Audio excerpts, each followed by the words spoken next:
Buenas, buenas, ¿cómo les va? Bienvenidos a Estas Parlamentarias. Estamos en vivo, por supuesto, como siempre, hasta las 13:30 en la pantalla de TV con toda la actualidad, con toda la información de la Cámara de Diputados y la actualidad política. En un ratito va a empezar una vez más el debate, como todas las semanas, de la Comisión de Presupuesto y Hacienda para avanzar con el presupuesto 2025 que presentó quien hoy cumple años, el presidente de la Nación, Javier Milei, así que desde acá, desde esta pantalla, un saludo afectuoso. Son 54 los años que está cumpliendo el presidente de la Nación. Luego sabremos cómo o en qué consiste, si es que lo va a celebrar de alguna manera, pero desde acá queríamos hacer un saludito. Le tocó lindo día para festejar, pues un calor bárbaro y por ahora zafamos de la lluvia. Chicas, ¿cómo están? Hola, ¿qué tal? ¿Cómo andan? ¿Cómo andan? ¿Bien? Muy bien, sí. Bueno, feliz cumpleaños al presidente Javier Milei y por supuesto también aquí en el Congreso de la Nación, en la Casa Parlamentaria, hay mucha actividad en comisiones y por supuesto el día del debate, como todos los martes a las 15 horas. ¿A las 15 horas o a las 14? Estoy porque a las 14 a las 14, sí. a las 14. Incluso se retoman a las 15. A las 15, pero las comisiones a partir de las 14 con obras públicas, o sea, ya ahí empieza toda la agenda, exacto, ¿no? Exacto. A las 15 está Presupuesto y Hacienda, que es el debate con la llegada de, en este caso, Daniel Scioli, y por otro lado también quien hoy es la secretaria de Niños, Niñas y Adolescentes. Además se retoman temas interesantes que habían quedado un poco suspendidos en el tiempo, como el régimen penal juvenil y el debate sobre la ley 20.744 de contratación del trabajo. O sea que hay temas interesantes. Hay agenda de todo tipo, ¿no? Para seguir bien de cerquita, ¿no, Ares? Así es. Bueno, y por supuesto nosotros vamos a estar transmitiendo en vivo y lo que no se produzca en vivo por una cuestión de superposición siempre queda grabado y después obviamente se puede replicar en otros momentos de la transmisión de TV, pero no se pierden ustedes detalle de toda la actividad parlamentaria. Sin más, saludo hoy en los estudios al diputado de Salta, el diputado Zapata, que está con nosotros. ¿Cómo le va, diputado? Hoy le pusimos un paisaje nosotros a usted. Me parece espectacular. Vamos integrándonos a la tecnología. Porque el diputado siempre nos deleita con algún paisaje salteño. Pero hoy los lo míos trajimos... son estáticos, usted está mucho más avanzado. Claro, todo, le pusimos un poco más de tecnología. Y la verdad que yo está en todas partes, pero lo atiende en Buenos Aires. No hay caso.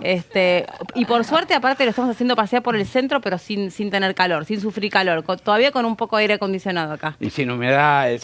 Nosotros con el calor no tenemos problema, tenemos problema con la humedad. Es verdad. Pues somos secos de clima y de bolsillo también. Está bien. Afectó a todo. Esa es la sequía.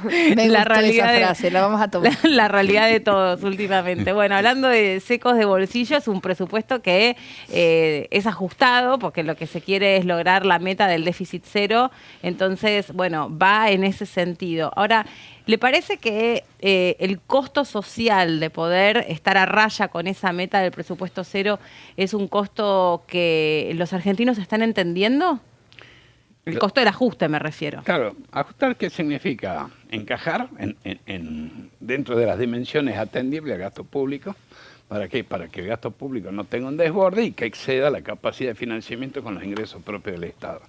Cuando el gasto público se desborda y excede los ingresos del Estado, ese diferencial se puede financiar de tres formas, a saber, más impuestos, tomando deuda y emitiendo dinero.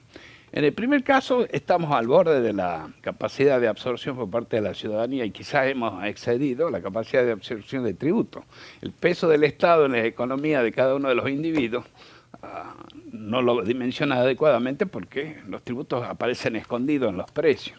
Pero la incidencia, por ejemplo, de ingresos brutos, que incide en un porcentaje en todas las etapas de comercialización, cuando uno ve toda la incidencia que significa, al final lo que paga el contribuyente, sumando el impuesto al valor agregado, de acuerdo al tipo de artículo, puede tener impuestos internos, no puede tener internos. Si se trata de cigarrillos, tiene un impuesto adicional que es el de emergencia de los cigarrillos.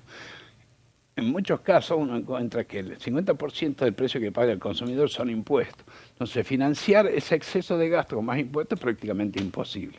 Actúa sobre la capacidad de compra y también sobre el consumo. La segunda parte, financiar mediante la emisión de títulos, o sea, tomando deuda, significa que hoy nosotros estaríamos gastando los impuestos que van a pagar nuestra descendencia.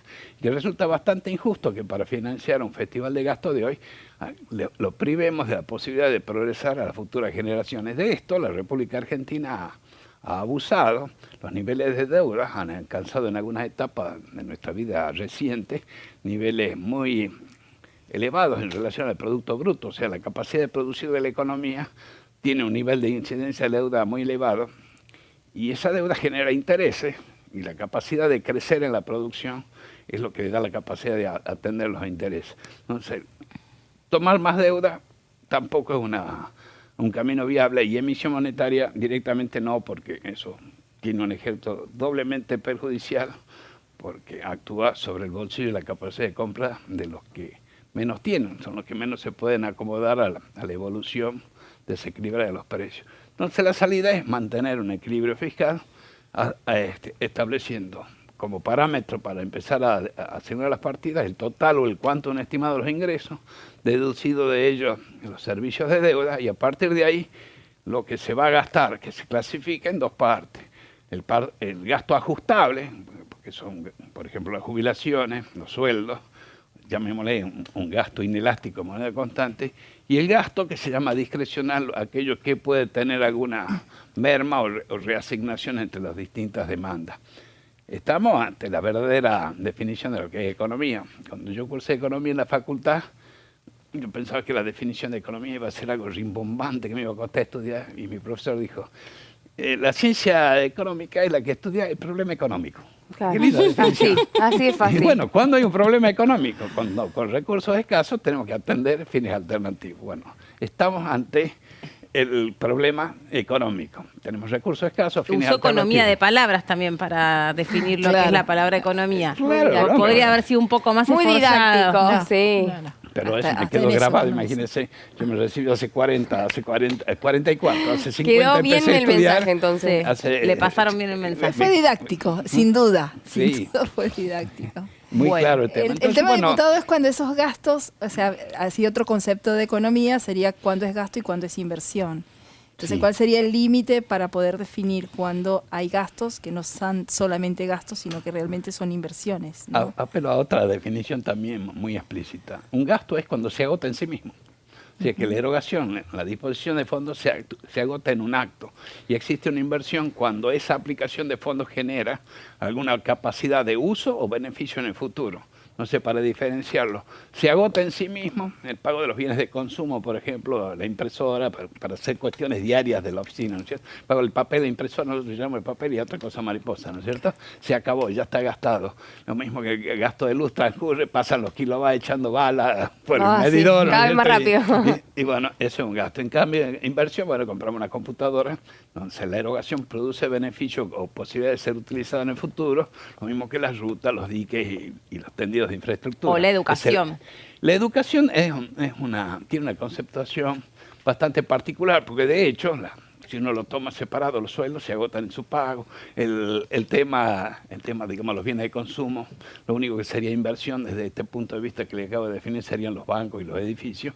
Pero en el futuro, una buena educación redunda en actividades de personas adecuadamente formadas que pueden llevar el país a buen puerto. Exacto, diputado, yo le quería preguntar, perdón, Sí, le quería preguntar con respecto a este proyecto también que fue anunciado en el último análisis sobre las partidas presupuestarias del presupuesto 2025 por parte de la ministra Bullrich, con respecto, bueno, a mayor inversión en materia de seguridad, en materia de defensa, cómo aparecen también las Fuerzas Armadas y las Fuerzas de Seguridad, ¿no?, en todo este nuevo panorama 2025. Bien, la República Argentina, de acuerdo a la región geográfica, padece de problemas de inseguridad que son graves o medianamente graves. No hay problemas leves. Y lo más grave está asociado al crimen organizado, a la trata y a la narcocriminalidad. El país está focalizando su atención, o ha focalizado su atención en la ciudad de Rosario por la explosión que tuvo la narcocriminalidad, llegando a puntos realmente insospechados en materia de violencia, de crímenes, y realmente todo vinculado a esta actividad ilícita. Pero para que exista un Rosario tiene que existir una frontera norte, tiene que existir un Salta. Salta se ha transformado en un lugar de paso y hasta de consumo bastante importante, donde prácticamente no se presentaban hechos ilícitos o hechos de violento vinculados a las organizaciones narcos. Ahora lo estamos viendo, pero también un poquito de presión más por el Ministerio de Seguridad, empezaron a exteriorizarse, a detectarse distintos vehículos de ingreso de la droga. En la provincia de Salta debe haber sido en el mes de junio-julio, en el lapso de 3 semanas, Gendarmería para un camión de bomberos llevando droga, una ambulancia llevando droga y un patrullero de la policía de Salta llevando droga. En total sumaba más o menos 1000 kilos. El 1 de agosto yo pedí una audiencia y fui a ver a la ministra, estaba perfectamente al tanto y estaba viendo en la forma que podía adecuar los recursos disponibles para tratar de delinear un plan para actuar sobre la frontera, más o menos como volver al escudo norte que tuvo en la época que fue ministro. Y lo que pasa es que cuando ella asume al ministerio, Gendarmería estaba prácticamente devastada en lo que se hace a elementos físicos para actuar, particularmente en lo que hace a material aéreo. No volaba ningún helicóptero, estaban vencidos en la hora, no volaba ninguna avioneta y tampoco tenían en operación los drones. Poco a poco empezaron a invertir y empezaron a recuperar esa capacidad de operación y me llenó de alegría el hecho de que ella haya anunciado un nuevo operativo contra el narco en el norte. Y es importante para nosotros, ¿por qué? Porque trae cierta tranquilidad en la zona. Y a su vez que la provincia se sume a esto, que seguramente deben tener algunos datos sobre implicados, sospechosos, para tratar de actuar en esto. Pero no existe de ahora el avance narco en Salta. Existió desde el gobierno anterior, se potenció. Pasa que el gobierno provincial, que oculta las noticias que son desventajosas para su administración, la población de la ciudad capital o para el resto del país no tomaba dimensión, pero la gente del lugar, uno iba y realmente era complicado el tema. Corregimos el peligro de que sea un Sinaloa en el norte. Así que aplaudo la decisión del ministro a la búsqueda de asignación presupuestaria y reforzar la actuación en la frontera. Claro. Are, ¿vos querés hacer una última pregunta al diputado? No, o sea, lo que vamos a completar, o sea, iba a completar sobre esto de cómo, desde dónde se ven los gastos y las inversiones, en el sentido de que es verdad que un sueldo se agota en sí mismo, pero bueno, la posibilidad de tener un personal calificado para dar las clases y formar a los alumnos termina también siendo una inversión, ¿no? Entonces, sí, es lo que le decía. Claro, cuando entramos en el tema de educación, un poco esta definición, digamos, binaria que yo le pasé, un poco empieza a tener algún punto de reestudio, porque la educación en sí misma, una parte se agota, pero bien hecha, ¿no es cierto?, redunda en beneficio para el futuro. Y es importante la inversión en educación. Y yo lamento mucho la actitud que están teniendo las distintas casas de alto estudio, particularmente las universidades, que son, digamos, la mayor inversión dentro del presupuesto de la nación, porque la nación no tiene escuelas, eso está en manos de las provincias. Las actitudes que violan la Constitución e inclusive la Carta o los estatutos de las universidades. Mire, yo estudié en la Universidad Nacional de Salta, me costaba mucho estudiar, porque mi padre no tenía muchos ingresos, yo trabajaba, tenía 2 trabajos, era auxiliar docente en la misma universidad y trabajaba en un estudio contable. Me recibí sin recibir ningún aplazo, fui premiado con mención de honor al mejor promedio, yo recibí la bandera de ceremonia de la universidad y he sido orgulloso. Y sin embargo hemos sido declarados personas no gratas, violando lo que dice el artículo 68 de la Constitución, que establece que ningún legislador puede ser molestado siquiera por sus dichos, por sus acciones en el carácter legislador. Y la propia Carta Orgánica o Estatuto de la Universidad, en sus bases, que es similar al preámbulo de la Constitución, en el punto 6 establece que la universidad es prescindente en materia ideológica, política o religiosa. Entonces uno se lleva a cuestionar, desde la nación, con el esfuerzo de todos los argentinos, vamos a destinar dinero para la educación pública, pero si la educación pública se maneja en forma ilegal contra la Constitución, y contra la propia Carta Orgánica, ¿merece recibir asignación presupuestaria? Entonces es una cuestión de que no se ha medido y muchas veces la ideología mantiene cegada a quienes están al frente de esta casa de alto estudio. Allá se habló y se nos criticaba porque el no acompañar o rechazar el veto del presidente significaba que los docentes iban a tener salarios de hambre. Yo le cuento, el rector de la Universidad Nacional de Salta tiene un sueldo cercano a los 5 millones de pesos, al igual que el vicerrector. El director del Instituto Preuniversitario de Enseñanza Media tiene un sueldo de 7 millones de pesos. Los administrativos tienen la categoría más baja 800.000 de bruto y la más alta 2.200.000. ¿Dónde están los salarios de hambre? Bueno, por ahí por debajo de esos cargos. No, que no, es lo que pero nos estoy diciendo, cuentan. la última categoría del administrativo. Personal no docente. Por eso, el personal no docente. La última categoría 7, tiene 860.000 pesos de sueldo. ¿Y usted No es un podría sueldo. vivir con Pero- 860.000 pesos? Seguramente. Sí. Sí, Lo que pasa es que siempre me usted dice que es acomodé lo bruto. llegaba. Sí. Nunca gasté más de lo que tenía. Si no tiene que alquilar, probablemente esté en lo cierto. Ahora, si tiene que alquilar una vivienda, me parece que se le va a complicar con 860.000 pesos. Lo que pasa es que incluso ese Pero valor, exacto, es si es una distinto que sola acá, ¿no? persona, Sí. dice que está debajo de la tasa de pobreza. O sea, ya no es una... Es un, No son un dato que salarios viene de desde... hambre. No del- son salarios de hambre. El rector tiene un sueldo de 5 millones de pesos, más que un diputado de la Nación. Y a mí no me van a correr por ahí. Se financia de acuerdo a las posibilidades del Estado. Y la propia universidad tiene la posibilidad de construir sus fuentes alternativas de ingresos para reforzar su presupuesto, que son la habilitación que está dada por el mismo estatuto de la universidad y por la ley universitaria, dar servicio a la comunidad. Es preferible para el rector y todo el séquito que lo rodea estar politiqueando y ocupando la facultad en vez de buscar cómo puede prestar un servicio rentable para la universidad y para la sociedad. Diputado, gracias por haber Gracias a venido, usted. muy amable. Gracias. Nosotros en un ratito, obviamente, vamos a acompañar la transmisión en vivo de la Comisión de Presupuesto y Hacienda, que empieza a las 3 de la tarde, así que lo liberamos al diputado, porque en un rato nada más va a conformar esa discusión. Gracias, diputado Zapata. Gracias a ustedes. Mientras tanto, compartimos la palabra o la opinión de la diputada Chomiak de la provincia de Chaco, de Unión por la Patria, hablando sobre el presupuesto.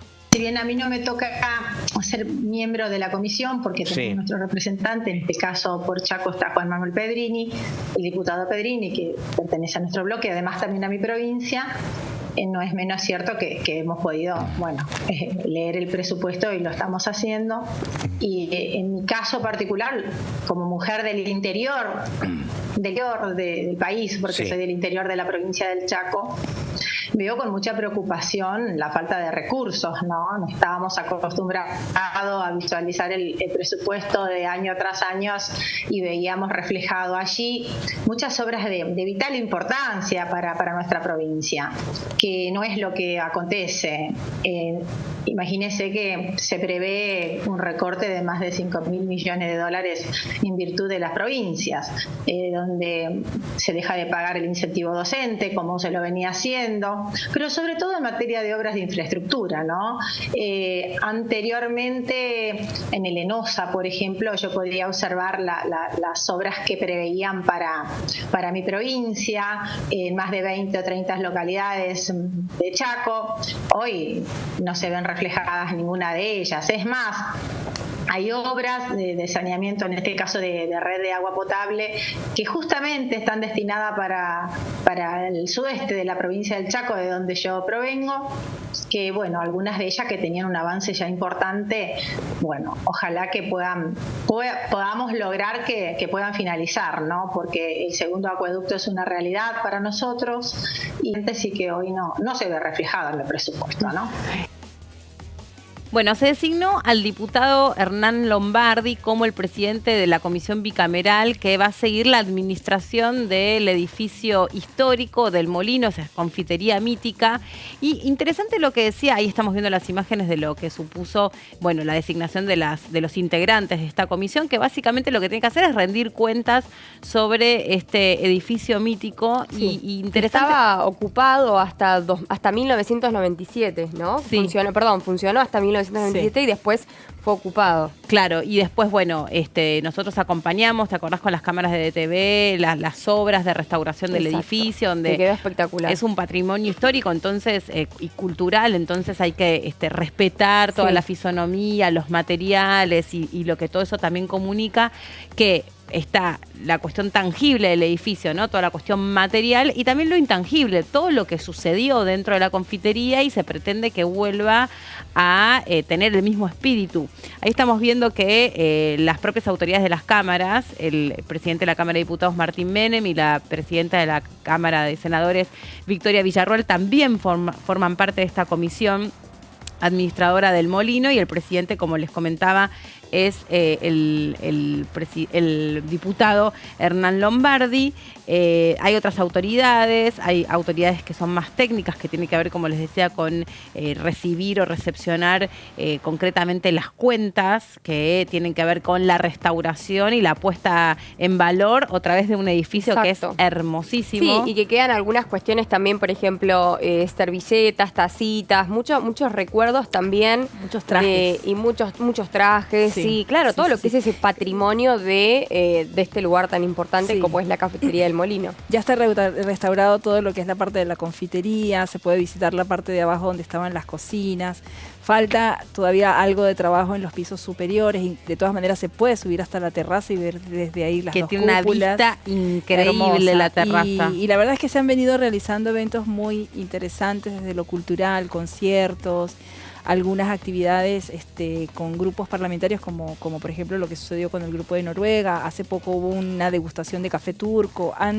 Se han venido realizando eventos la verdad muy interesantes y muy valiosos. Se han recuperado entrevistas, testimonios. La verdad es que se ha hecho un gran trabajo. Yo recuerdo haber estado allí en el 2017 cuando no había mucho permiso de estar porque estaba realmente destruido el lugar. Sí, era hay un peligroso. hermoso piano que suena espectacular, la verdad. Hay pianos, hay vitros históricos, hay realmente mucha cultura en el edificio en sí mismo y en la historia que tiene. Otros integrantes de la comisión, quiero leerlo porque me parece que va a ser interesante la tarea que tienen por delante, son los diputados Blanca Osuna, Silvina Ginocchio, Alejandro Finocchiaro y los senadores Guado de Pedro y Flavio Fama. En el cierre de la gestión pasada, que a cargo de Angelucci, se pudo dar un estado de situación al momento del ingreso del edificio y el estado actual, pasando por el proceso de restauración. Sobre el proceso de restauración, bueno, nosotros compartimos en algún momento, como les decía, parte de ese trabajo que se hizo porque se hace a partir de material de archivo fotográfico. Entonces, se tomaron fotos de la época que podían reflejar, por ejemplo, eso que decías vos, Lu, que la tacita, la cucharita, las columnas, los vitró, y en caso de que hubiera material dañado o perdido, se sabe cómo repararse. Había que hacer o una reparación o una réplica que tomase la misma forma, que adoptase la misma forma. No se puede alterar eso. Entonces, por eso es una restauración que cuenta con todo este archivo fotográfico muy valioso. Hubo entrevistas también, testimonios históricos, personas que pasaban por allí, que podían ver. Ahí están repasando todos los planos. Are, estamos viendo, tienen como un cuadernillo, por así decirlo, todos los integrantes de esta comisión. Mira, y ahí por lo menos en la mesa, claro, viendo un poco de todo lo que es la infraestructura del lugar por dentro y también entendiendo la importancia, sobre todo como patrimonio histórico, cultural de esta casa. Sí, ¿no? Que está muy ligada a la actividad parlamentaria, claro. Muchos recuerdan eso, ¿no? De que los diputados y senadores era un lugar de visita. Y ahí se tenían habitual. las reuniones previas a las sesiones para que saliera o no saliera determinada ley, pasaban por el molino. Miren qué interesante esto. El molino, cuando se logra la recuperación, era un edificio con peligro de derrumbe. Sí.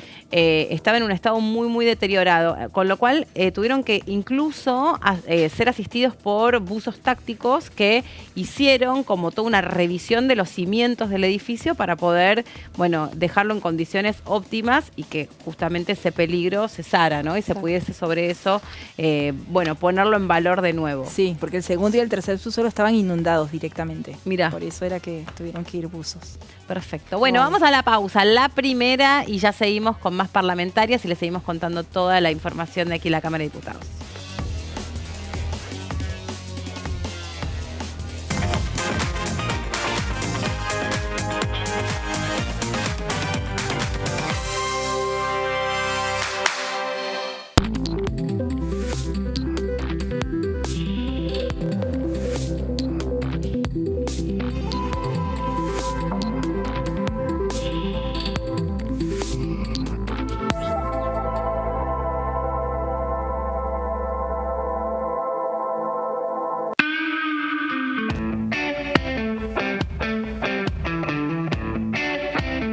¿Tiene amigos en la política?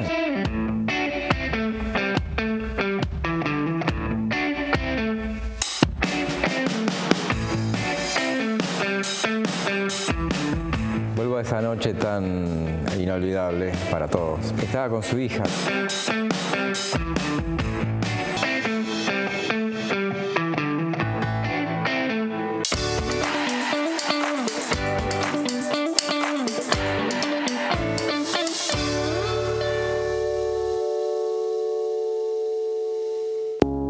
Las sesiones son el espacio donde los diputados debaten proyectos de ley para su aprobación, modificación o desaprobación. En una misma sesión se pueden tratar varios proyectos de ley. Desde el 1 de marzo, cuando el presidente las inaugura, se desarrolla el periodo de sesiones ordinarias. Entre el 1 de diciembre y el 28 de febrero se extiende el periodo de sesiones extraordinarias que solo pueden ser realizadas a pedido del presidente de la Nación. En el recinto, el bloque oficialista se dispone a la derecha del presidente de la Cámara, el bloque opositor mayoritario a la izquierda y en el centro los bloques con menos cantidad de integrantes. En el tratamiento, en general, los diputados tienen 7 minutos y los jefes de bloque entre 20 y 12 minutos conforme al número de legisladores que representen. La sesión es dirigida por el presidente de la Cámara de Diputados, que administra el uso de la palabra y las distintas instancias del funcionamiento. A la izquierda del presidente está el secretario administrativo, a la derecha el secretario parlamentario y debajo de él están los taquígrafos, que registran cada uno de los testimonios. En este momento millones de niños y niñas tienen desnutrición severa. Algunos están tan débiles que apenas pueden pararse, pero con tu ayuda podemos salvar a los niños. Este alimento terapéutico listo para usar está lleno de vitaminas y nutrientes esenciales que ayudan a los niños y a las niñas a recuperarse de la desnutrición.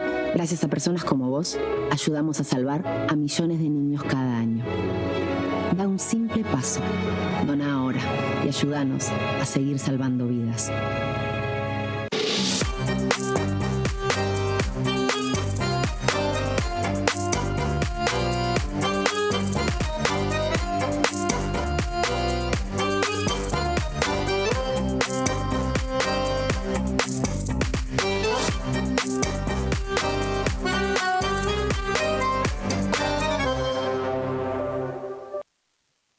Dengue, Zika y chikungunya. Presta atención a estos síntomas. Si tenés fiebre alta, 38 o más, de 2 a 7 días de duración y dolor de cabeza, en especial detrás de los ojos, muscular y de las articulaciones, diarrea, dolor abdominal, náuseas y o vómitos, malestar general, cansancio, decaimiento, erupción en la piel, sangrado en nariz, encías u otras partes del cuerpo, no te automediques. Toma mucho líquido, usa repelente y acércate a un centro de salud.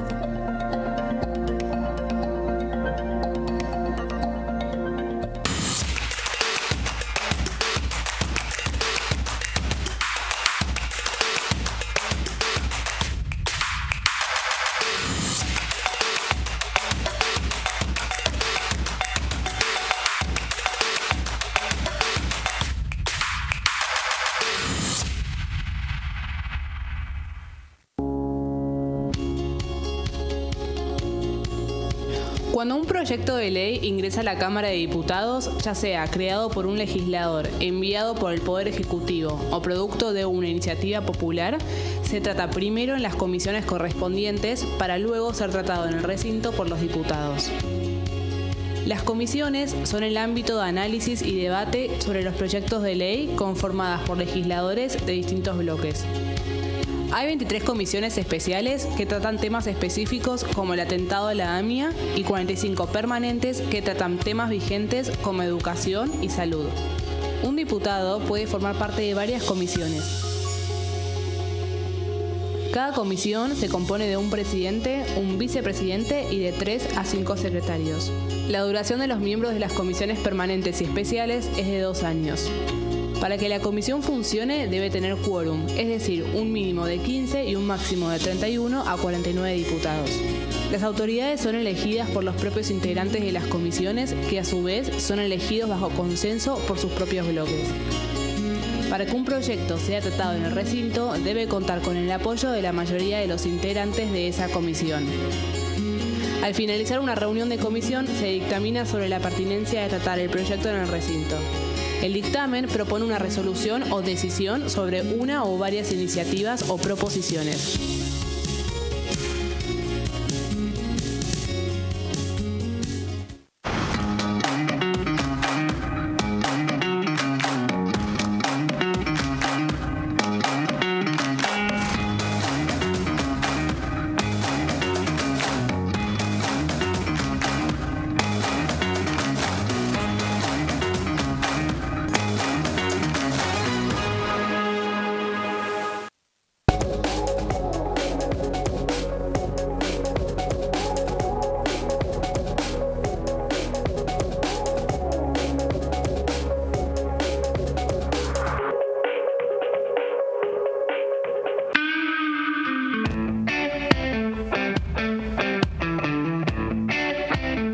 ¿Tiene amigos en la política?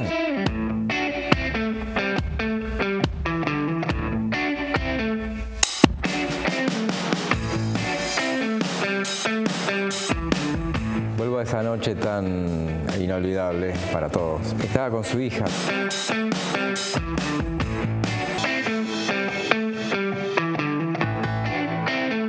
Dengue, Zika y chikungunya. Presta atención a estos síntomas. Si tenés fiebre alta, 38 o más, de 2 a 7 días de duración y dolor de cabeza, en especial detrás de los ojos, muscular y de las articulaciones, diarrea, dolor abdominal, náuseas y o vómitos, malestar general, cansancio, decaimiento, erupción en la piel, sangrado en nariz, encías u otras partes del cuerpo, no te automediques. Toma mucho líquido, usa repelente y acércate a un centro de salud.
La Cámara de Diputados tiene 257 miembros.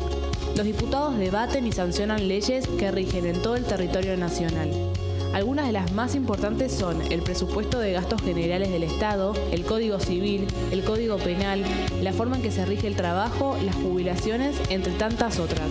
Además, controla y hace un seguimiento de las políticas del Poder Ejecutivo a través de la visita de diferentes funcionarios o el pedido de informes, así como la posibilidad de realizar juicios políticos a los funcionarios. La duración de los mandatos de los diputados es de 4 años y pueden ser reelegidos indefinidamente. Desde el momento en que asumen y hasta el final de su mandato, no pueden ser acusados, interrogados judicialmente ni molestados por las opiniones o discursos que imitan desempeñando su mandato. Son requisitos para ser diputado tener al menos 25 años, 4 años de ciudadanía argentina y haber nacido en la provincia por la que se postula o haber residido en ella los 2 años precedentes. Se agrupan en bloques que expresan partidos políticos o afinidad ideológica. Existen también los monobloques integrados por un solo diputado.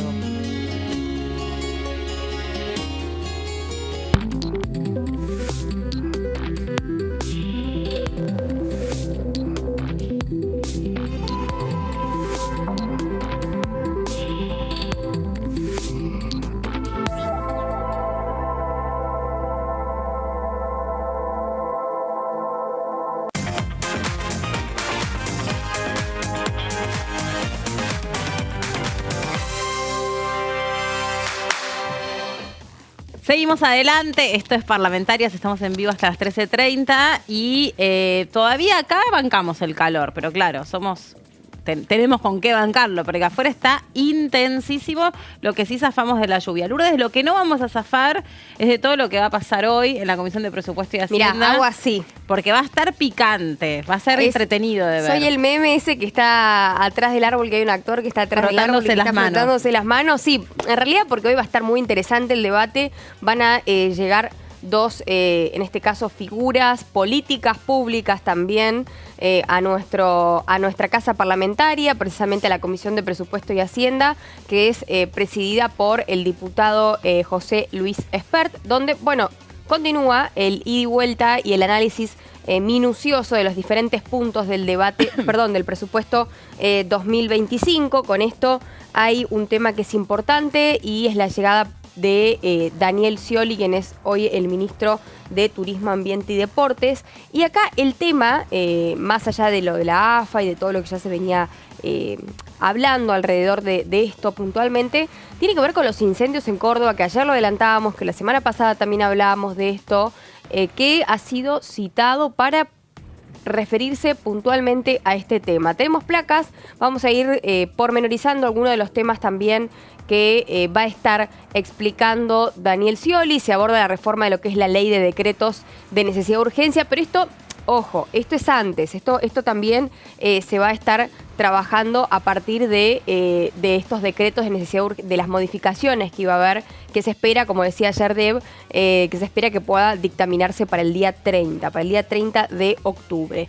Vemos la próxima plaquita porque esto es un análisis también de lo que va a ser hoy con temas fiscales, también este debate de doble jornada. Bueno, avanza el tratamiento del régimen penal juvenil con foco en delitos graves. Esto es un tema que ya también viene hablándose hace mucho, pero obviamente se tenía que retomar el debate importantísimo sobre qué pasa con los menores que cometen delitos graves. Hoy, puntualmente, veía en el noticiero más temprano que un nene fue golpeado por dos motochorros cuando intentó defender a su mamá. Así como ha pasado que han matado a nenes que intentaban defender a la familia o, a una nena morena el año pasado cuando intentó también defenderse o poner resistencia frente a un robo que ni siquiera ni poniendo resistencia, no le podés pegar a un niño, o sea... Porque lo matás. Porque lo matás, le pegas una patada, el nene se le hinchó todo el pecho,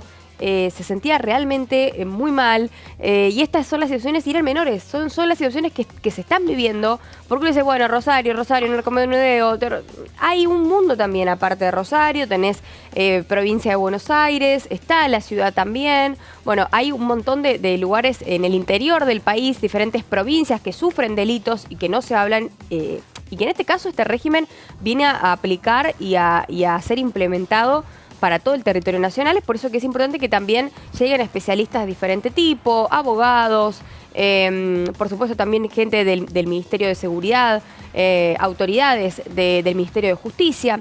Y por otro lado también, ahí lo estamos viendo, avanza el tratamiento en este caso se discuten medidas, no, era la anterior, perdón. Se discuten medidas para agilizar la ejecución presupuestaria, que es lo que le estaba hablando al principio de las placas. Y esto de que va a estar llegando Daniel Scioli a hablar sobre el tema de los incendios en la provincia de Córdoba, después de que ya se declarara la emergencia ambiental como consecuencia de estos incendios que azotaron también la provincia de Córdoba. Y en este caso casi no hay fondos. Les voy a leer un poquito de lo que son los fondos según la Fundación Vida Silvestre, que advierte que el proyecto de ley que envió el Ejecutivo se prevén para la ley de bosques apenas 10 millones de pesos. 10.000 millones de pesos, un 2,84% de lo que efectivamente se debería destinar. Además, en este caso va a estar Janina Nanolembo, que ya lo habíamos adelantado, la secretaria de Niñez, Adolescencia y Familia, que depende en este caso del Ministerio de Capital Humano, ministerio que llevó adelante por Sandra Petovelo, otra funcionaria también que, al igual que Luis Caputo, ha sido citada para que pueda venir a explicar parte también del presupuesto 2025. Y con esto, en el presupuesto 2025 ¿se acuerdan que se hablaba de la ESI? Sí. ¿Qué es lo que iba a pasar con la ESI, con la educación sexual integral? Porque había un desfinanciamiento importante, prácticamente nulo, se dejó de financiar la ESI. Con esto hay 0% de incremento para la aplicación de la ESI y un 30% menos de recursos destinados al fortalecimiento de los jardines de infantes. También la línea de ayuda 144 que, bueno, deja de contar también con una partida presupuestaria que especifique. Obviamente que siempre el lema del gobierno sigue siendo el mismo y el presidente Javier Milei ya aclaró que ellos tienen como objetivo principal el déficit cero, por lo tanto va a haber recortes donde se los tenga que hacer y de esta manera quedan desfinanciada lo que es la educación sexual integral, que ayuda a adolescentes y a niños, a menores que no solamente quieren o van a practicar relaciones sexuales, por ejemplo, sino también a prevenir abusos también, ¿no? Abusos intrafamiliares, abusos en la minoridad. Bueno, es un tema porque por ahí hay una falta de información, obviamente producto también de los recortes, con respecto a qué viene a hacer la ESI en realidad en nuestras vidas. Porque muchos dicen, bueno, van a tener esto, va a ser un vía a la PEP, van a repartir métodos anticonceptivos, pero no es solamente para la anticoncepción o para las relaciones sexuales o para prevenir sobre el embarazo adolescente, que también es otro tema del que se habló y que se desfinanció, sino que estamos hablando de cuál es el verdadero rol, en este caso, de la ESI y la importancia de que tenga un presupuesto adecuado. Pero, bueno, hay dos caras de una moneda, vamos a tener a los respectivos responsables a, bueno, debatir. Lo que pasa que esto me parece que tiene que ver con toda la cuestión vinculada a las agendas de género, claro, que hay ciertos sectores políticos que se quisieron apropiar de este tema, sí, ¿no? Y me parece que se hizo una politización de la cuestión, mientras me acomodo esta antena. Se apropiaron y creo que, perdón Meli, creo que se pasó a criminalizar la agenda de género por una apropiación. Entonces, en el medio hay un montón de cuestiones que quedan en un limbo, en una laguna que no se sabe qué hacer. Sí, o que se invalidan lamentablemente porque la mirada busca ser otra y tú como que no encuentra ese camino para poderla desideologizar, ¿no? Y realmente que rinda los frutos que debería ser, porque la ESI es como decimos, tiene que ver con el cuidado del cuerpo, con el cuidado de que los niños y adolescentes que están en ese proceso de formación aprendan a cuidarse, y está bien que sí conozcan los métodos anticonceptivos y está bien que aprendan a que no deben aceptar nada sino sin su consentimiento. O sea, hay muchas cosas que es importante tenerlas, además esto del embarazo adolescente, que es importante prevenirlo. Creo que es eso, ¿no? En la agenda debería estar un poco más que invalidar, lo que sucede es tratar sí de desideologizarlo para que dé los frutos que debe tener. Bueno, eso por un lado, la ESI es una ventana que sirve para que los chicos aprovechen en esos contextos muchas veces a no solamente sacarse dudas, sino a poder contar algunas realidades dolorosas y violentas que puedan estar viviendo. Sirve para desactivar noviazgos tóxicos que pueden terminar en el día de mañana en femicidios o intentos de femicidios. Sirve para enseñar cuál es el límite del cuerpo, porque hay muchos chicos que por ahí vienen sufriendo a lo largo de años abusos sexuales infantiles intrafamiliares y no saben que ese es su cuerpo y que sobre su cuerpo no se pueden hacer determinadas cosas, y recién las aprenden porque se las enseñan en el contexto de una ESI, y ahí detectan o identifican que lo que les viene pasando es que se llama abuso y no se llama otra cosa que está legitimada o naturalizada en el seno familiar. Bueno, hay un montón de cuestiones. Claro que me parece que en el medio, como decías vos recién, sí, se manoseó tanto la temática, se le quitó tanto valor a lo especialmente importante, que a las mujeres nos siguieron matando igual, a los niños los siguieron violando igual, sí, las infancias siguieron estando vulnerables y expuestas. Y bueno, me parece que hay que hacer una revisión también de cómo se administró ese presupuesto en manos de quien estuvo y qué calidad en definitiva de ESI se da. Yo estuve porque también es, no, porque de finanzas digo, bueno, pero esto, ¿qué calidad hay y cómo se utilizan? ¿Y qué contenidos le estás realmente volcando? Después hay mucha preocupación, ya son sectores más conservadores, sobre si se habla de homosexualidad o se habla de cosas que tienen miedo algunos padres, insisto, de sectores conservadores, que les introduzcan algunas temáticas a los chicos que ellos no están maduros para poder recepcionar, que es una tristeza enorme desde mi punto de vista. Pues en definitiva, lo mejor que puede pasar si un chico está atravesando un proceso de búsqueda de identidad sexual, me refiero, de género, lo bueno es que aparezcan estos espacios para poder reflexionar y para poder, por lo menos, percibir lo que está viviendo. Sí, mismo de las infancias trans, por ejemplo, digo que es algo que tampoco se habla, aquellos niños o niñas que, deciden transicionar durante su infancia. Entonces, tampoco hay una visibilización y hay material de conciencia. Hay espacios, sí, que se los contiene, pero bueno, también esos espacios necesitan, ¿no? Financiamiento, pero bueno, para los sectores más conservadores, directamente esto es como si no existiese o está mal que exista. El tema es que va a existir igual, ¿no? Es como, por ejemplo, las adicciones, lo que hablábamos ayer, de la ludopatía. O sea, no podés mirar al costado y decir, listo, no te voy a financiar porque no me interesa, porque no es un tema de agenda. Sí, está bien, perfecto, pero va a seguir estando. Y el problema se va a seguir agudizando y va a seguir afectando a diferentes sectores de la sociedad que sí están trabajando todo el tiempo para poder mitigar temas como estos. Es una cadena, es una rueda que lamentablemente sigue girando y no se termina de atacar los puntos que hay que atacar, ¿no? Sí. Bueno, gracias, Lu. Vamos a hablar con Are. Ella trajo otro tema. Tiene que ver con cómo se manipulan las redes sociales y a quienes en todo caso se puede identificar en esas redes sociales y a quienes no. Esto se llama como taguear o etiquetar. Y vos, Are, trajiste un proyecto de la diputada Marciota sobre esto. Sí, así es. Recientemente, el pasado viernes, la diputada está impulsando este proyecto que es de la diputada Gisela Marciota de la Unión por la Patria. Presentó en la Cámara de Diputados este proyecto de ley de etiquetado de identidades en redes sociales masivas, ¿no? Lo llama ella.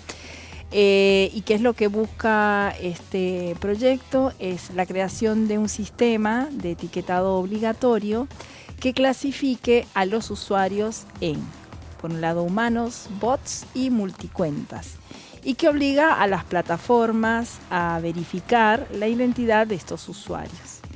En este sentido, bueno, el sistema lo que busca es justamente prevenir un poco esta desinformación o el aviso de que hayan cuentas falsas. Digamos que es algo que se está viendo muy seguido, o sea que cada vez está proliferando un poco más, y lo que busca es esto, que no haya una manipulación de la opinión pública y garantizar que los entornos sean más, el entorno digital sea más transparente y más seguro. Y en ese sentido, bueno, voy a pasar a esta, aunque debería haberla ubicado yo realmente al final, pero bueno, en cuanto a las sanciones de las plataformas afectadas que no implementen este sistema de etiquetado digital, está previsto que serán sancionadas con multas de entre el 2 y el 10% de sus ingresos anuales en Argentina, dependiendo de la gravedad del incumplimiento, por supuesto, ¿no? Incluso preocupa esto de que la manipulación del discurso público a través de cuentas de multicuentas o de cuentas automatizadas. Así que incluso esta herramienta lo que hace fomentar es justamente que no haya polarización, sino que se contribuya a la creación de, o sea, que los usuarios se conozca con quiénes estás interactuando. Así que puede llegar incluso a la suspensión temporal de estas plataformas en caso de que no se ajusten a esta normativa, en caso de que se den, ¿no? Por otro lado, la iniciativa diferencia a los usuarios en humanos, que son aquellas personas físicas que tienen una identidad verificable, bien sea, o sea, por este sistema, bien sea la validación de los datos personales, ¿no? O sea, que incluso puede llegar a usar datos biométricos, etcétera. Hay distintas medidas para verificar que sea una persona humana. Después los bots, que son cuentas automatizadas que operan mediante software o programas que generan interacciones o contenidos sin la intervención humana directamente. ¿sí? Y las multicuentas, que son aquellas que son gestionadas por una persona física y que se identifican a través de la coincidencia de direcciones de IP, que también tienen esto de que usan cookies de navegación. Claro.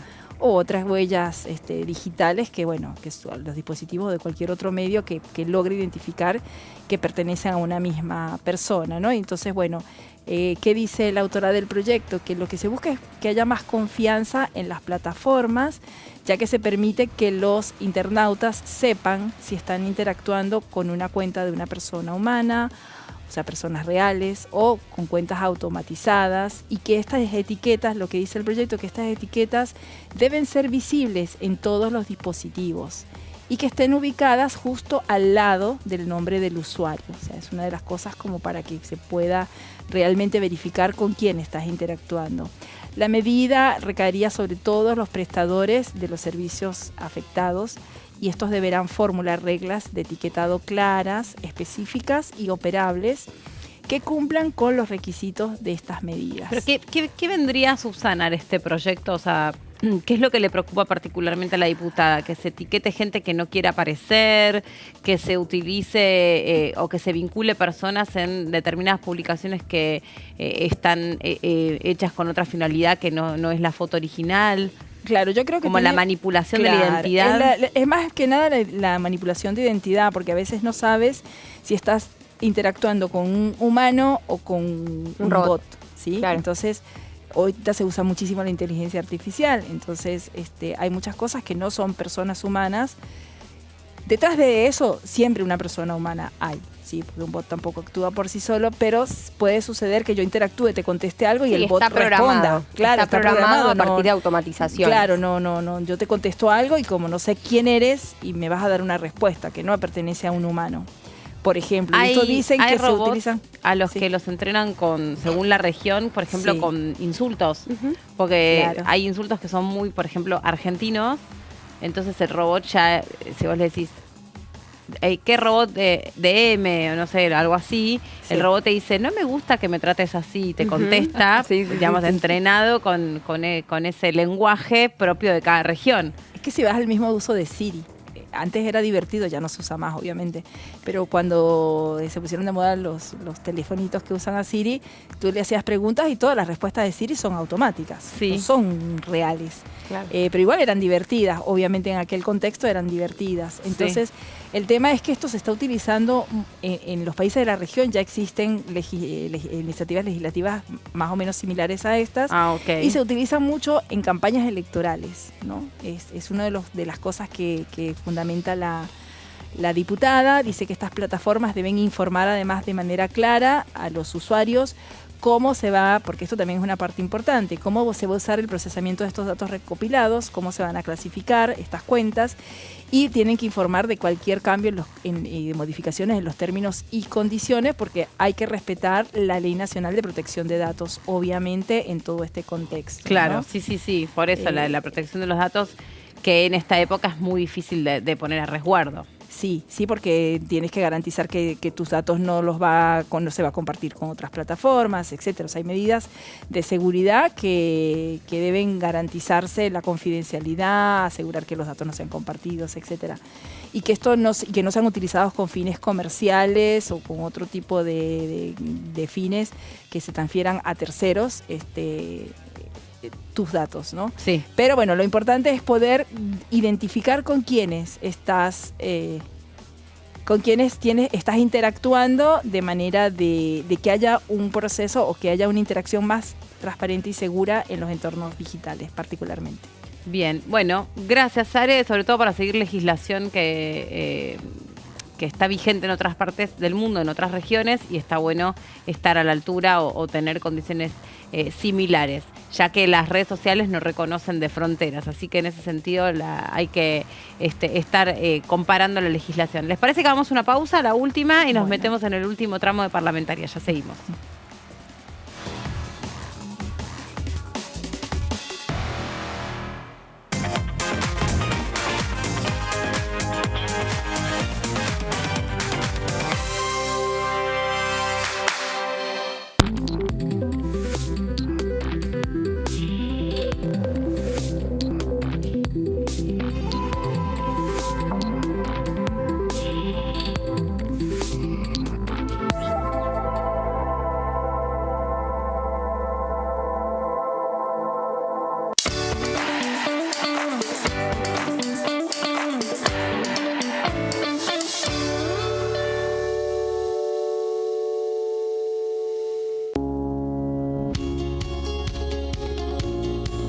La Cámara de Diputados tiene 257 miembros.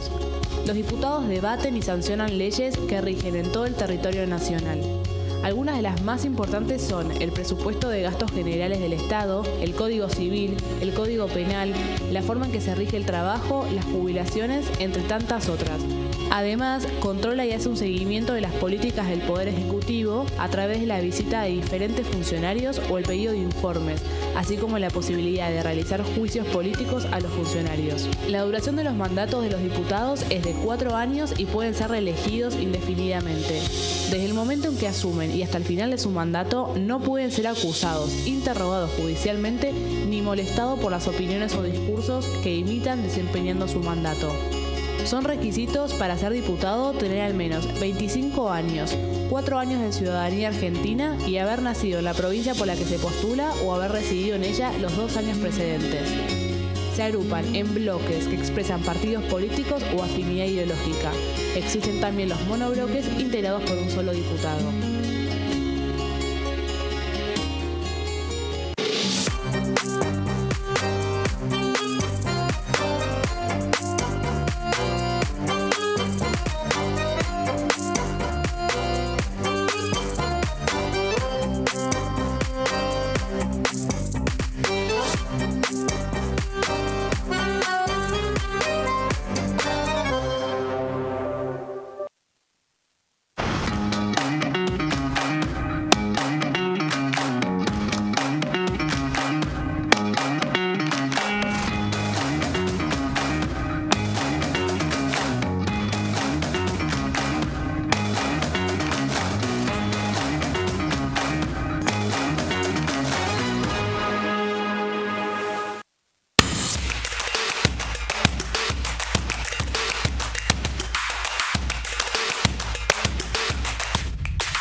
¿Qué diferencia hay entre la Cámara de Diputados y la Cámara de Senadores? La Cámara de Diputados representa al pueblo de la nación argentina. Esto significa que las provincias más grandes y con mayor cantidad de habitantes tienen muchos más diputados que las provincias más pequeñas. La manera de establecer las cantidades es proporcional. La Cámara de Senadores representa a las provincias. Cada provincia envía 3 senadores al Congreso Nacional. El total de senadores es 72, dado que las provincias argentinas son 24. Este es un número fijo. Por ejemplo, la provincia de Buenos Aires cuenta con 70 diputados nacionales y la provincia de Tierra del Fuego con 5. Pero tanto la provincia de Buenos Aires como la de Tierra del Fuego cuentan con 3 representantes cada una en el Senado de la Nación. Cada 2 años, el Congreso Nacional renueva la mitad de sus diputados y 1/3 de sus senadores nacionales. El mandato de los senadores es de 6 años, mientras que el de los diputados es más breve, dura solamente 4 años.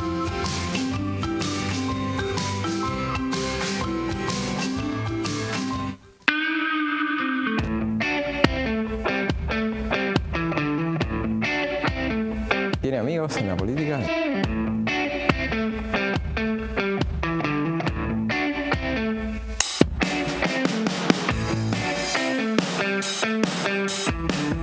Vuelvo a esa noche tan inolvidable para todos. Estaba con su hija.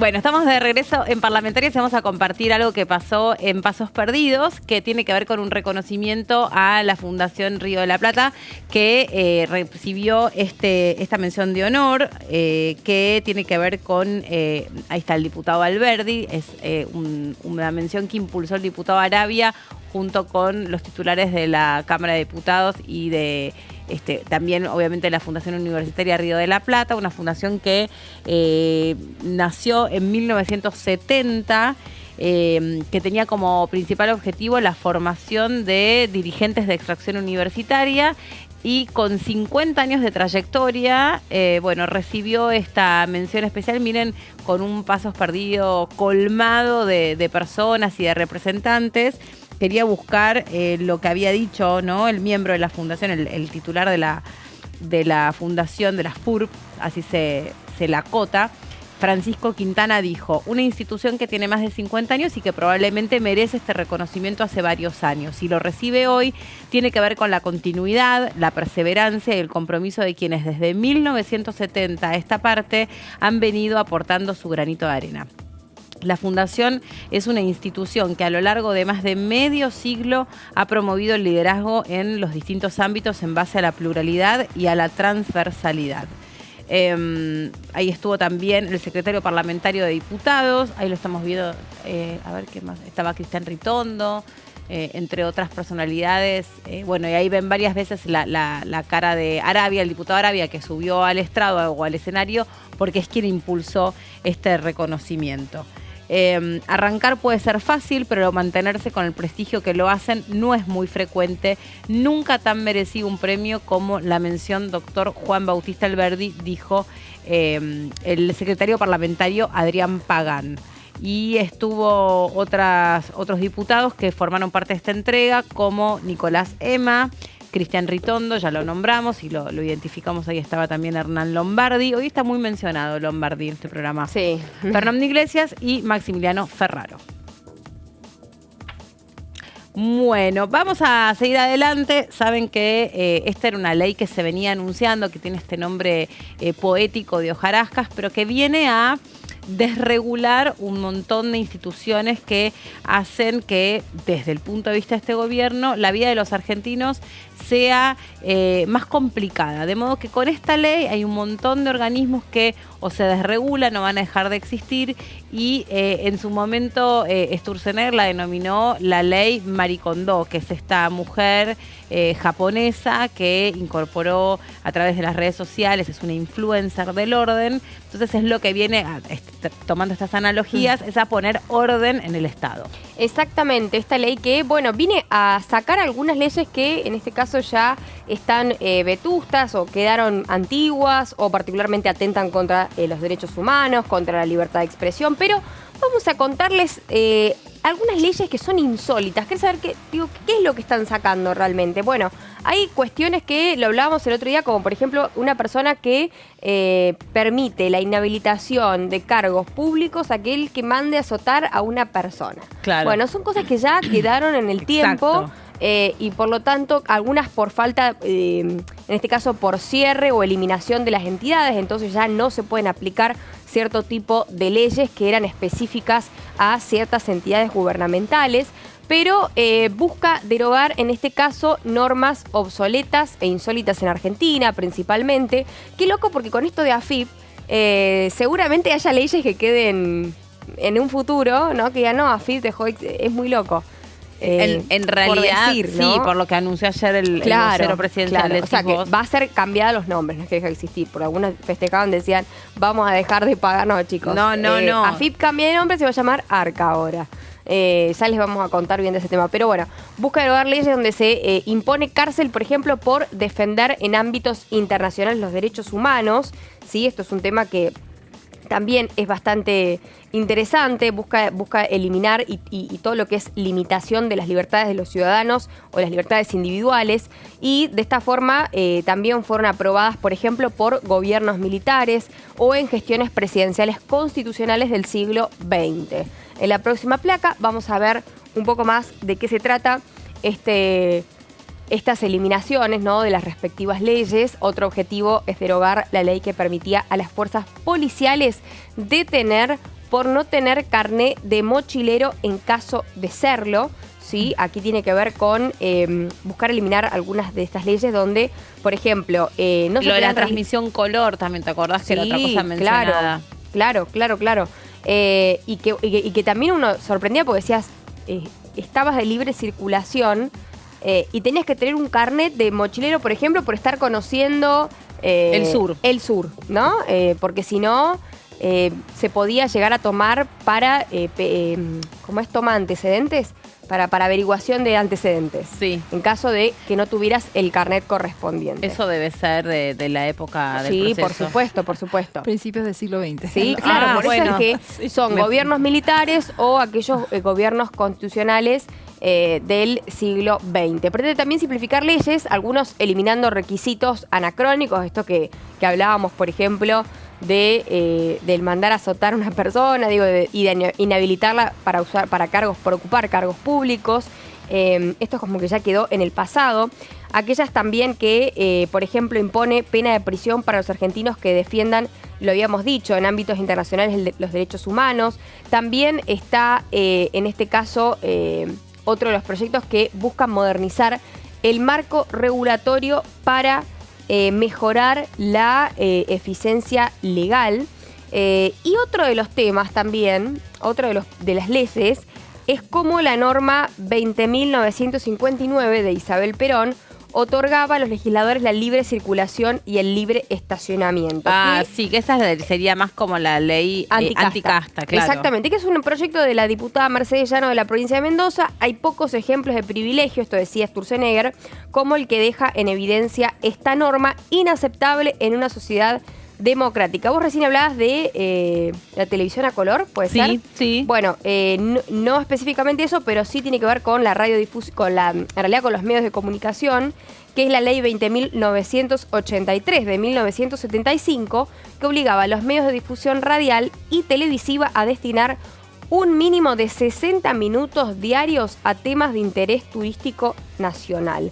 Bueno, mucha tele, mucha radio, algunos que tienen que ver con la aportación siempre de una identificación, algunos puntos que también privilegios para el Poder Ejecutivo.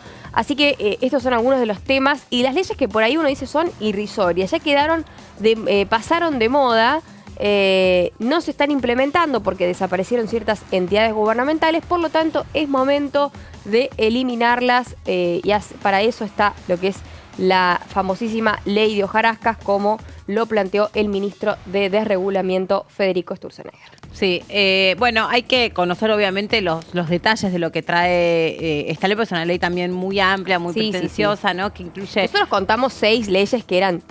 que tipo son random, por así decirlo, y que ya están como, las van a sacar.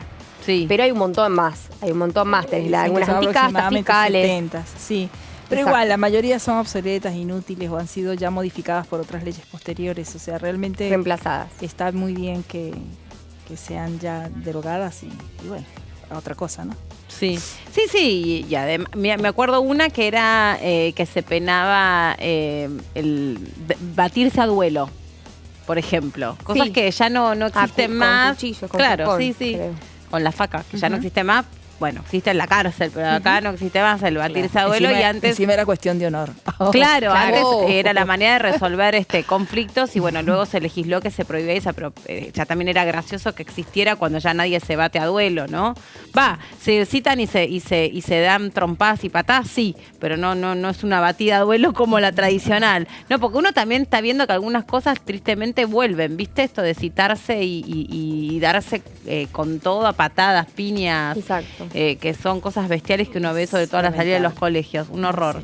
Bueno, ahí está la ley de hojarascas, que es como lo que trae esta segunda mitad del año, independientemente de la ley de leyes, que es el debate que va a tener lugar en un ratito nada más. Me llama la atención porque digo, hablando del presupuesto, no sé si te corté las placas o No, ya ya está. está. El tema del presupuesto que empiece a las 3 de la tarde, porque, digamos, va a ser un debate intenso, ¿no? Para que siempre nosotros veníamos acostumbrados a que la ley por el presupuesto en comisión empezar un poco más temprano, porque son como reuniones que duran bastante, se prolongan que son bastante muchas largas, horas, sí, que son obvio. intensas, que después...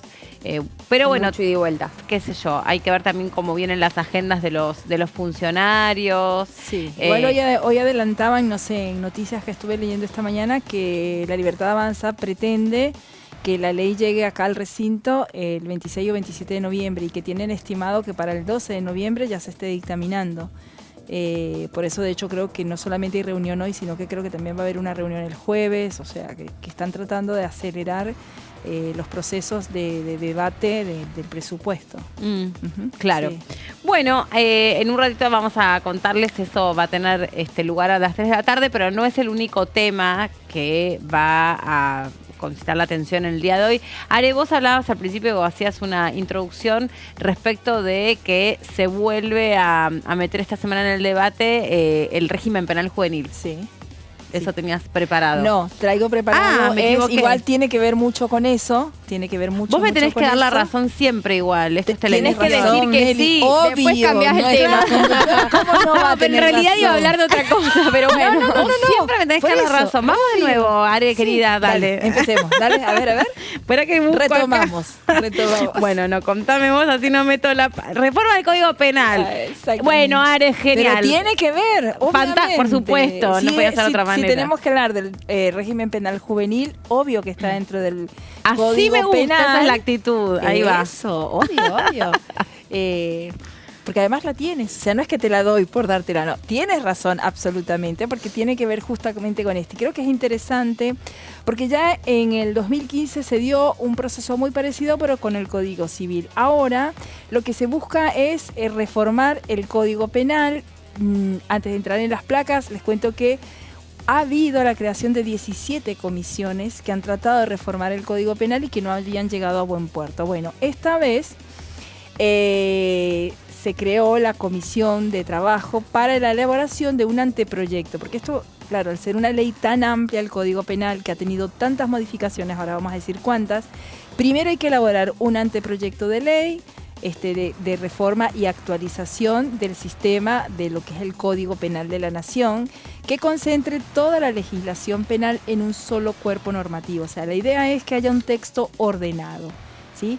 Desde su sanción en 1921, el Código Penal tuvo, imagínate, 900 modificaciones parciales, por lo menos. Wow, un montón. ¿Qué? O sea, que este es un proyecto que realmente... es necesario un trabajo técnico y de consenso muy amplio, y esto ha sido realizado por una comisión de destacados especialistas. Hay juristas, hay jueces, hay académicos, o sea, es muy amplio las personas que forman esta comisión, que la formó obviamente el ministro de Justicia, y el objetivo es unificar y modernizar el Código Penal, que pueda ser reflejo de las necesidades de la sociedad y dar una mejor protección a las víctimas del delito. ¿Qué se ha hecho? Bueno, se incorporaron delitos además como el narcotráfico, inseguridad, delitos civiles, viales, perdón, también otros delitos que tengan que ver con lo ambiental, con el terrorismo, con la responsabilidad de personas jurídicas, que eran delitos que no estaban incluidos en el Código Penal. Y bueno, a la hora de elaborar este anteproyecto, ¿qué se busca? Que este de código tenga las siguientes características, ¿sí? Que sea equilibrado, la primera es, sí, que sea equilibrado, o sea que se me estarían pasando las hojitas, mil disculpas. Aumenta, ahí está. Sí, aumenta las penas a los delitos más graves, porque hemos visto ya en varias oportunidades que hemos analizado otros proyectos de ley que justamente se tratan de agravar porque las penas de repente eran muy livianas. Entonces se trata de que acompañe a la víctima en su paso por el sistema penal. Que sea pluralista, porque suma todos los aportes de todo el arco político y académico, era lo que decíamos, porque está formado por estas personas, de organizaciones, de la sociedad civil, etcétera. Que sea federal, porque también surge del trabajo de relevar todas las problemáticas en todas las áreas del país, en las provincias, etcétera, y que sea actual, obviamente, lo más importante, porque tiene que ver y tomar en cuenta todas las nuevas dinámicas sociales, los nuevos problemas prácticos y hoy además que se manifiestan en la aplicación de derecho penal. O sea que este nuevo código lo que suma, además suma definiciones como funcionario público y empleado público, también lo que es la clandestinidad, o sea, suma conceptos que no estaban en el Código Penal, persona mayor, guardador, tortura, explotación. O se incorpora estos términos. Estos términos que no estaban antes definidos o que eran definiciones muy vagas. De hecho, el terrorismo es una de las definiciones que más se cuestiona porque eso es lo que no ha permitido avanzar algunos proyectos de ley como el de, por ejemplo, el de juicio en ausencia, ¿no? Sí. Entonces, este nuevo Código Civil, además, la idea es que conste de 3 libros, el actual consta de 2, va a tener 538 artículos y el tercer libro justamente incluye estos delitos contra la lesa humanidad, contra la desaparición forzada de personas,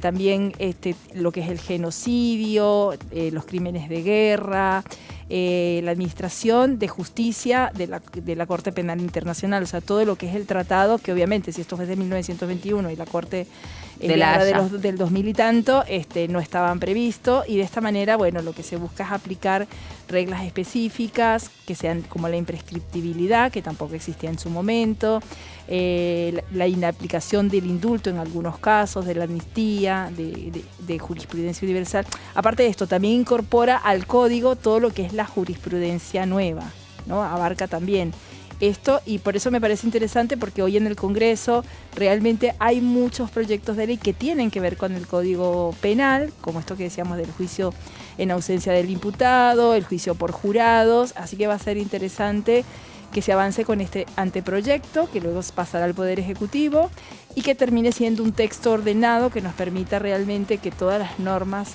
que tienen que ver con los delitos penales y con sus penas lo tengamos mejor organizado y que va a ser más comprensible, por supuesto, y sobre todo más actual.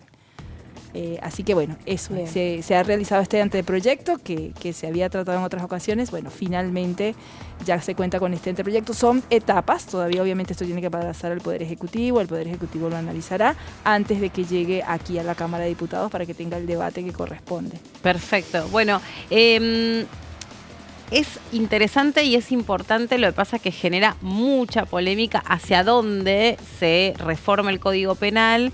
Y también esto trae aparejado que se entiende, digamos, me parece que hay como todo un discurso que circula que tiene que ver incluso, o que se potenció con la visita del presidente Bukele, sí, ¿no? Sobre todas estas cuestiones, sobre lo más punitivista, la mirada de recorte de beneficios de las personas privadas de su libertad.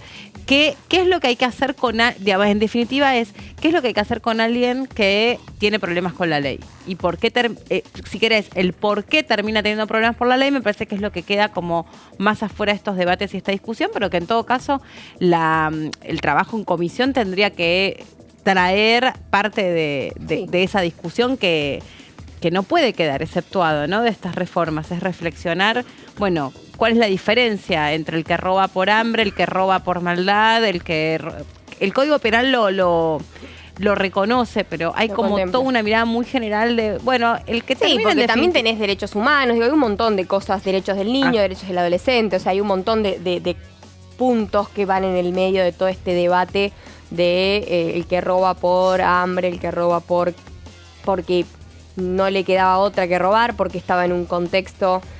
o que adjudica o justifica que estaba en un contexto difícil, ¿no? Sí, claro. Por eso yo creo que la incorporación de este tercer libro, que incorpora muchos de los delitos y de lo que trae los tratados internacionales, es interesante porque además nuestra Constitución prevé que los tratados internacionales que hemos suscrito tienen la misma jerarquía de una ley. Por tanto, entendería que una vez que llegue al debate acá se tendrán en cuenta todos esos principios jurídicos que sostienen no solamente obviamente las penas que son aplicables, si se agravan o no se agravan, sino también cuáles pueden ser los beneficios que en determinadas circunstancias los imputados podrían acceder, justamente en qué condiciones pueden acceder, etc. Claro. Bueno, ¿eso empieza a discutirse hoy? No, eso apenas empieza un camino donde te decía, es un anteproyecto que ahora va al Poder Ejecutivo. En el Poder Ejecutivo también tendrá su análisis y supongo que recién el año que viene estará llegando al Congreso. Lo interesante es que se había intentado en 17 oportunidades hacer este anteproyecto y no se había logrado. En esta ocasión, finalmente, es como que ya el ministro de Justicia entregó este anteproyecto y bueno, es una discusión que ya comenzó un camino que seguramente va a ser largo, pero que ya dio como su primer paso más importante, que es tener un anteproyecto, un texto ordenado. Sí, en su momento me acuerdo cuando fue el caso de quien también fue o terminó siendo diputado de la Nación, que fue el diputado Bloomberg, que se lo conocía como el ingeniero, solo que después estaba en duda sobre si era ingeniero o no era ingeniero, a quien, por si alguno no lo sabe, su hijo resultó asesinado en el contexto de una toma de rehenes también. Eso generó mucha conmoción social. Este hombre llega a ser diputado de la Nación y desde este lugar empieza a impulsar o a pretender impulsar toda una movida a ver si era posible modificar el Código Penal. Con penas más duras y más severas para los menores de edad, casi muy parecido a la tónica que tendría estas reforma, solo que en este caso también se incorpora como lo que es o lo que sería la modernización de la justicia y también tendría en cuenta nuevos delitos vinculados con, bueno, obviamente el avance de la sociedad atravesado por la tecnología. Pero no prosperó. Incluso a pesar de que fue un caso que conmocionó mucho, que produjo ¿Eso qué año distintas... fue, perdón?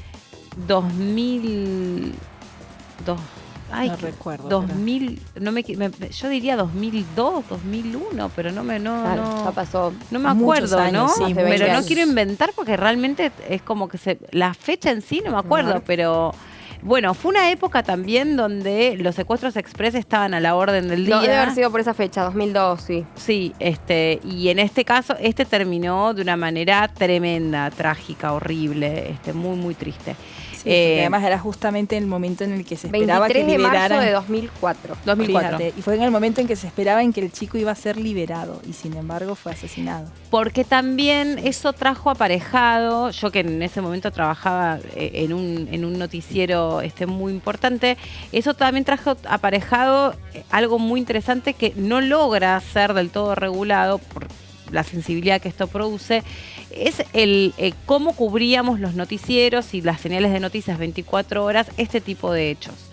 Lo mismo había pasado con el secuestro del padre de Pablo Echarri y otros secuestros, el de Matías Berardi y demás, donde los medios, el de Christian Scharer, donde los medios tomábamos casi el rol de, entre comillas, mediador entre las bandas de secuestradores y las familias, porque se difundían y se hacía toda una espectacularización de la noticia y se terminó poniendo en riesgo la vida de este chico. Después hubo algunas regulaciones, pero eran más bien regulaciones internas de los medios para no meter la pata y para no complicar la entrega de, claro, la entrega con vida de la víctima del rehén. Claro, el rehén. Pero bueno, ahí no prosperó y ahí se trató de promover un cambio grosso en el Código Penal y no avanzó. Sin embargo, hubo mucha repercusión social. La gente salía a marchar, pedía por mano dura era lo que se pedía concretamente. Pero bueno, no prosperó. Hay que ver si este es el tiempo para que se puedan producir estos cambios. Bueno, chicas, nosotros nos estamos yendo ya. Gracias por esta compañía. Bueno, nos vemos mañana. Un placer. Nos vemos siempre, mañana. un placer. Así es. Y se quedan con Horacio Bon y por supuesto en un rato nada más, no falta tanto, empieza la Comisión de Presupuesto y Hacienda con el debate del presupuesto 2025. Nos vemos mañana. Tomen agua, vayan por la sombra porque hace un calor de morirse. Mañana creo que viene la lluvia. Chau.